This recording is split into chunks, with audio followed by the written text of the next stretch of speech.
આગળ વધીએ. અહીંયા બન્યું છે એવું કે આપણે કાલે કપિલ મુનિની વાત સાંભળી હતી.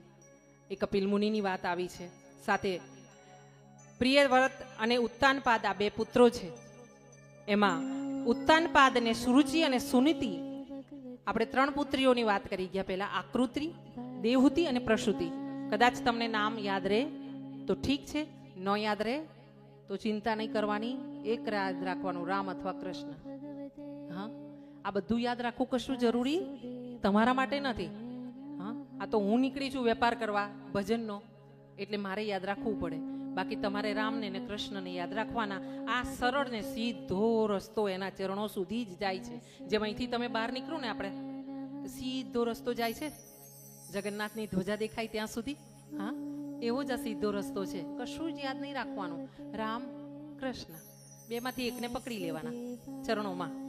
હા, ભગવાન અહીંયા બન્યું છે એવું કે પ્રિયવ્રત અને ઉત્તાનપાદ બે પુત્ર છે, અને ઉત્તાનપાદને સુરુચિ અને સુનીતિ, આ બધી જે વાતો છે ને એ વાતોમાં નામ આપવામાં આવ્યા છે અલગ અલગ, પણ અંતે તો એ આપણા જીવનની, આપણા શરીરની આ દૈહિક વૃત્તિઓની વાતો છે.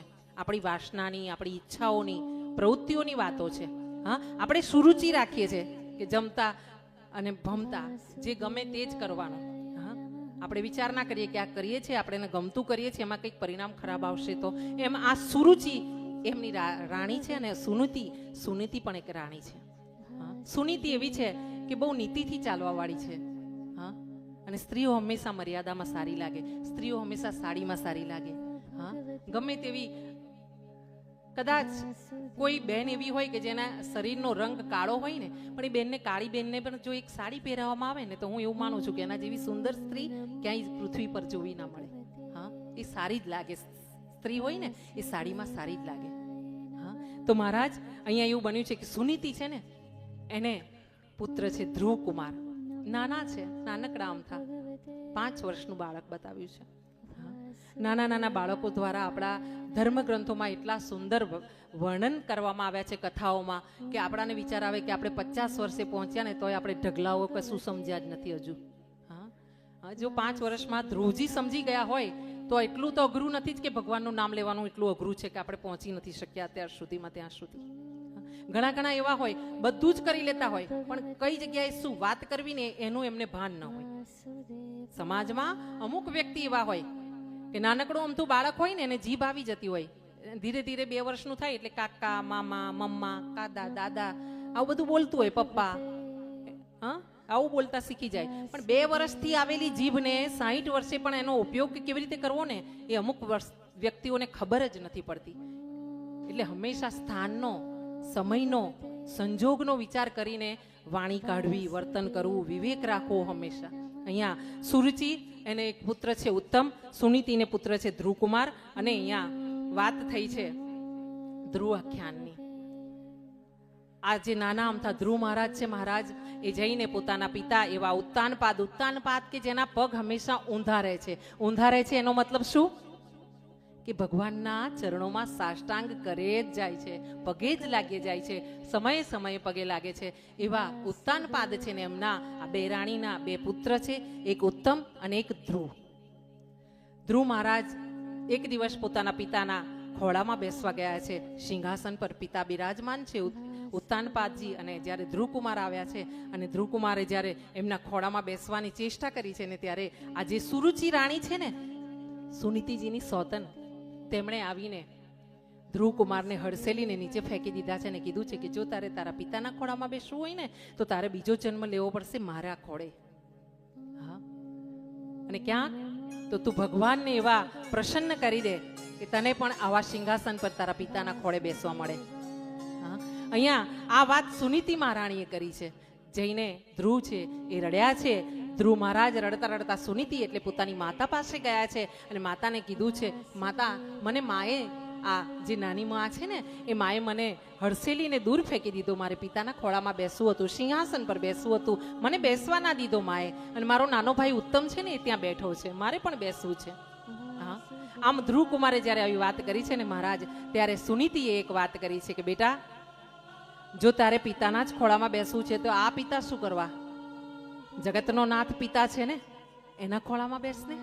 હા, જો માં છે ને 100 શિક્ષકની ગરજ સારી દે, જો માં હોય ને એવી સુલક્ષણી, સુનીતિ, નીતિવાન, તો પોતાના બાળકનું જીવન સુધારતા એને વાર લાગતી નથી. અને આપણે કહીએ છીએ ને 100 શિક્ષક બરાબર 1 માં ધારે તો પોતાના બાળકને ક્યાંકથી ક્યાં પહોંચાડી દે.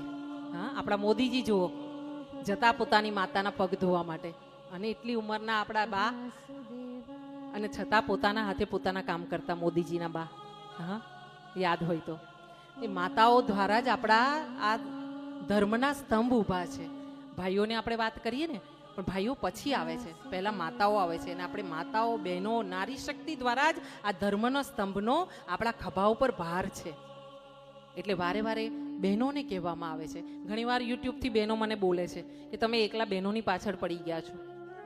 હું બહેનોને લઈને ચાલી રહી છું, પાછળ નથી પડી રહી. હું બહેનોને લઈને ચાલી રહી છું. હું બહેનોને એ પણ સમજાવું છું કે તમારા પતિ સાથે મનમેળ કરીને તમને એમને ફાવે ને એવું રીતે જીવો.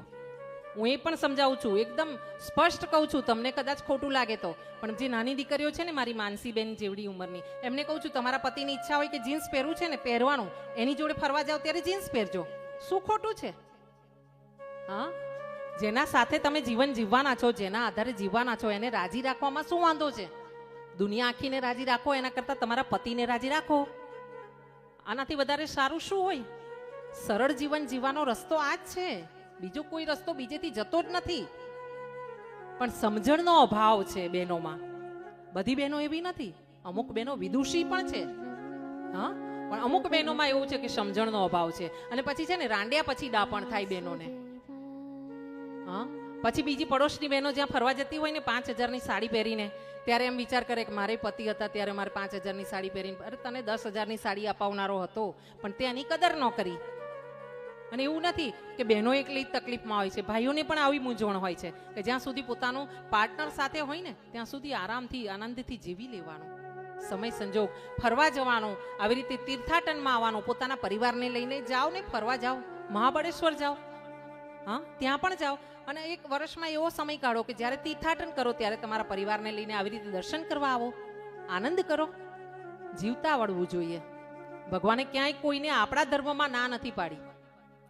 મહારાજ આવો, મારી વાતો મારા હિસાબથી અમુક જણને સમજણમાં નથી આવતી, પણ એ લોકો માટે મારી વાતો જ છે જ નહીં. હું તો એને કહું છું કે જેને સમજવું છે, બાકી ના સમજવું હોય તો મારી વાણી મારી પાસે સેફ છે. આવો, ભગવાન અહીંયા ધ્રુવ મહારાજે પોતાની માતાને વાત કરી છે. માતાએ સમજાવ્યા કે તારા પિતાના ખોળે બેસે એના કરતા જગતના પિતા છે ને એના ખોળે બેસ. જા બેટા, તપ કરવા જા. અને આવા નાના અમથા ધ્રુવ મહારાજ ને માતાએ, આપણું બાળક હોય ને, આપણે કે અસોવાના કરીએ, અછોવાના કરીએ. હા બેટા, હા બેટા, 5 વર્ષનું બાળક હોય ને એને ઉચકી ઉચકીને ફરીએ આપણે. આ માતાએ પોતાના નાના બાળકને કીધું છે કે જા, તપ કરવા જા, વનમાં જા, ભગવાનનું નામ લેજે, અને જ્યાં ભગવાન મળે ને તો એના ખોળે બેસી જજે બેટા. બન્યું છે એવું કે અહીંયા ધ્રુવજી મહારાજ વનમાં નીકળ્યા છે, રસ્તે નારદજી મળ્યા છે. નારદજીએ ધ્રુવ મહારાજને ઘણા સમજાવ્યા છે, પણ આ તો મહાન માતાનો મહાન પુત્ર છે, જેની માએ એને આમ ગળથુથીમાં સારા સંસ્કાર પીવડાવ્યા હોય ને એવા બાળકો ક્યાંય હલે નહીં પછી પોતાના રસ્તેથી. અને ધ્રુવ મહારાજને નારદજીએ સમજાવ્યા છે કે વનમાં તો વાઘને વરુ આવશે, તને ફાડી ખાશે, તને મારી નાખશે, તું ઘરે પાછો જા, તારી માતા પાસે પાછો જતો રહે. ત્યારે ધ્રુવ મહારાજે કીધું છે, પ્રભુ જે થવાનું હોય થાય, મારી માતાએ કીધું છે, અને હું તો હવે ભગવાનના પાસે જઈને રહીશ. અને આમ જ્યારે નારદ મુનિએ સાંભળ્યું છે ત્યારે એમણે આ ધ્રુવ મહારાજને કાનમાં ગુરુ મંત્ર આપ્યો છે. જ્યાં નારદ મુનિ ગુરુ મંત્ર આપે ને ત્યારે સમજી લેવાનું કે એમને ભગવાન મળવાના ને મળવાના જ છે. આ પાક્કું થઈ ગયું, લાયસન્સ, દસ્તાવેજ. હા, ધ્રુવ મહારાજ આગળ વધ્યા છે. ક્યાં? નારદ મુનિએ બતાવ્યું છે, જો તારે ભગવાનને મેળવવા છે ને તો તું મધુબનમાં જા. મધુબનમાં જઈને એક નાનકડા અમથા પેડની નીચે બેસીને ભગવાનનું નામ સ્મરણ કરજે, મારો આપેલો મંત્ર બોલજે અને એમાં ધ્યાન કરજે. મંત્ર કયો છે? ઓમ નમો ભગવતે વાસુદેવાય નમઃ.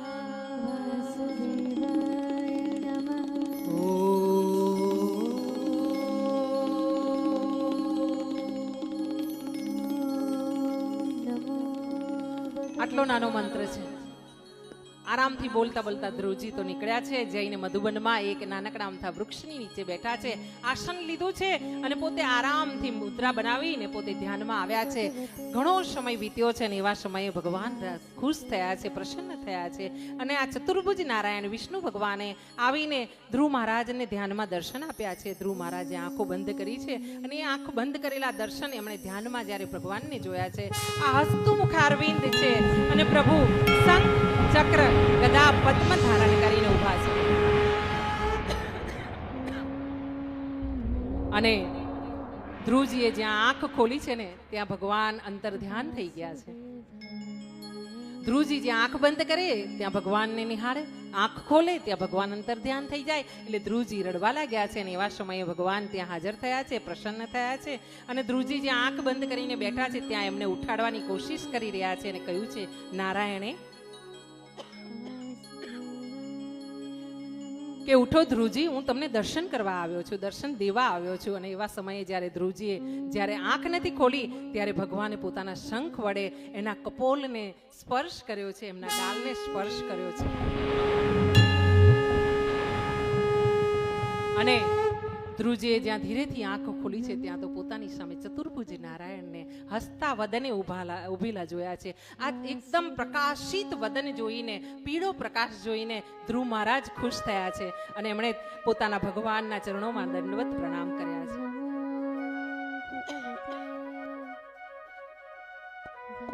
તો મહારાજ ભગવાને ધ્રુવ મહારાજના જે ગાલ ઉપર સ્પર્શ કર્યો છે એના કારણે આ ધ્રુવ મહારાજ અતિ જ્ઞાની થયા છે ને તે જ સમયે શ્લોક દ્વારા ભગવાનનું એમણે ધ્યાન કરીને આરાધના કરી છે અને કહ્યું છે ભગવાનને,